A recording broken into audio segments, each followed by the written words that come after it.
Hey, how's it going, RC drivers? Welcome back to the channel. If you're new to RC and you're looking for a really cool kit to build, or you're just a Tamiya fan, you are in the right spot. Today we're going to take a quick look at the Subaru BRZ TT-02. Now, the BRZ body has been out before. I actually own the TT-01 Type E version, so I'm really excited to have another one in my collection. And the TT-02 is a fun kit, and I'm not going to do a full in-depth review here. I'm just going to go over a few points of why I really like the TT-02. And number one is, if you are new to building an RC kit, this is a really cool one to get if you're looking for something to go on road with in your driveway or local parking lot. The TT-02, it's a really basic car. It's very easy to build. To me, it has some great instructions, and there's not a lot to get wrong on this kit. There's not a lot of suspension adjustments or anything to do on this kit. You just build it up. It's got friction shocks on here, basic wishbone suspension, and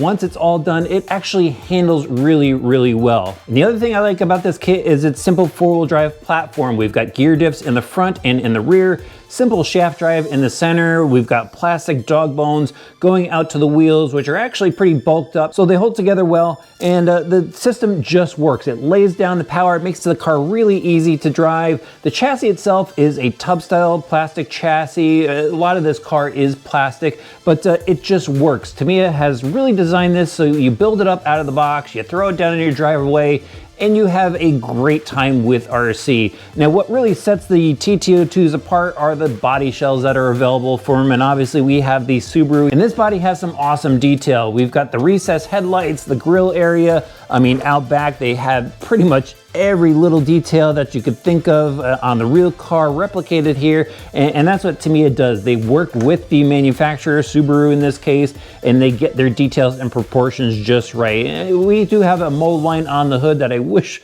would kind of go away, but that's how they get the detail in there. It's probably a multiple piece mold that they're using, and you get a great looking body when you're done. You do have to go and decal this and paint this as well, so just be aware of that, and that's all part of the Tamiya fun modeling experience. This is a driving RC model. There's a lot of people that look at these cars and say, well, Tamiya needs to update their chassis styles and such. No, they do not. They have created a car that is a lot of fun, that they can put multiple bodies on, so you can enjoy much more than the Subaru. I've reviewed the TT-02 Mustang. That car was a lot of fun. You could go and purchase that body set separately, put it on here, and you know, experience more with the car with just a simple chassis. And like I said before, it's really user-friendly, very friendly for newbies. And this particular kit actually comes with the speed controller and the motor, which is really cool. They include a new Hobbywing 1060 speed controller, which is different from the Tamiya speed controllers they were offering before. And it's a good little speed controller. There's a lot of people excited that that speed controller's in here.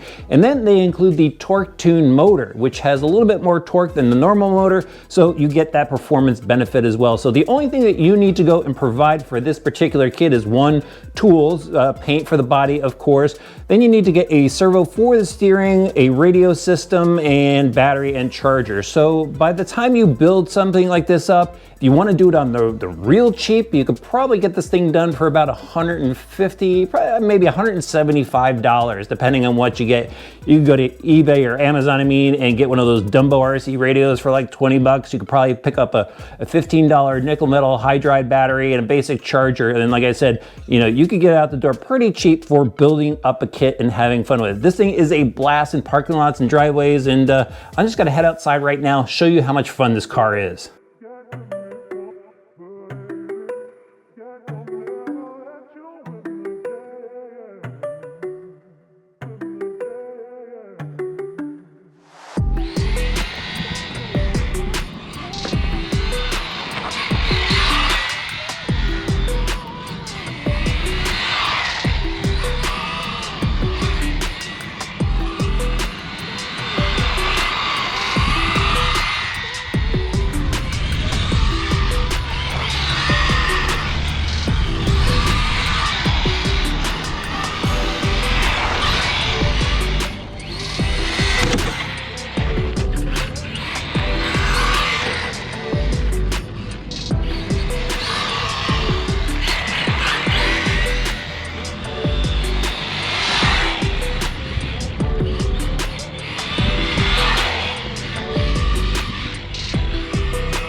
All right, drivers, this is what it's all about. You find yourself a nice empty parking lot and you just enjoy the drive. You just enjoy the car you built, and this thing does look pretty cool. I love this BRZ body, and this TT-02 platform works really well. Look at it. I mean, we don't have oil-filled shocks. It's just friction shocks in there, but it works well. They have the suspension set up just right, so it's just a lot of fun, stock out of the box. That torque tune motor has some pretty decent speed to it. I do have a LiPo in there, so it bumps up the power a little bit. But man, this thing looks good. Look at that. Love that ripple over there. The car just jitters around. The steering's pretty good. Those treaded tires are working well considering how cold it is. It is 14 degrees right now. My fingers are freezing. But man, this thing looks good. It's just so much fun to drive. I have a blast with these cars. All right, let's head back to the workshop and wrap up the review. So yeah, it was 14 degrees outside, not the best weather to be running any RC car, but I did manage to get 2 battery packs through the TT-02, and this thing is a blast. I've driven a bunch of TT-02s actually. I've driven the Mustang, I've got a few others, and they're just so much fun to drive. They're a great RC model, and that's the way you have to look at it. It's a car that you get to put together, you get to detail it, and then you get to drive it afterwards, and they do handle well. They have some very good performance considering, you know, they're just a basic setup. And this car exhibited the same exact traits even in that cold weather with a freezing cold asphalt surface. The tires hook up pretty well, the double wishbone suspension with just the friction dampers. It just seems to handle the asphalt, and when you go over the ripples, the thing bounces around a little bit, just adds to the fun factor of this car. There's some understeer when you're steering it, but in a big open lot, it doesn't really matter. You're just enjoying the drive, and that's what I did with this. I really like this particular setup because it has the Hobbywing speed controller in there, so it does have a LiPo cutoff, and I did run this with a LiPo, so it had a little extra punch to it, and that just bumped up the fun factor as well. This car looks really cool. If you're into Subarus or you're just looking for an inexpensive to build up so you could try building, I mean, this is really one to check out. I did double check on the price. It's $99.40 for the kit with the motor and the speed controller. So again, add some paint, add some electronics, and I just threw in some old electronics out of an old ready to run that I had, an old Red Cat servo and an old Spectrum receiver and transmitter setup. So I did it as cheap as I could, and it actually worked out really well. So if you got some electronics lying around, maybe that's an option for you as well. Put them to use. The only other thing I would say is if you're going to run the car a lot, do yourself a favor, pick up a ball bearing set for it. It is an RC model, so they want you to go outfit it how you want to, and bearing sets fit into that category. I'll put a link in the description below for that bearing set and for some of the stuff that I use, including this kit down there as well. And while you're there, hit that subscribe button and the notifications bell, throw the video a like, and we'll see you back soon for some more RC driver videos.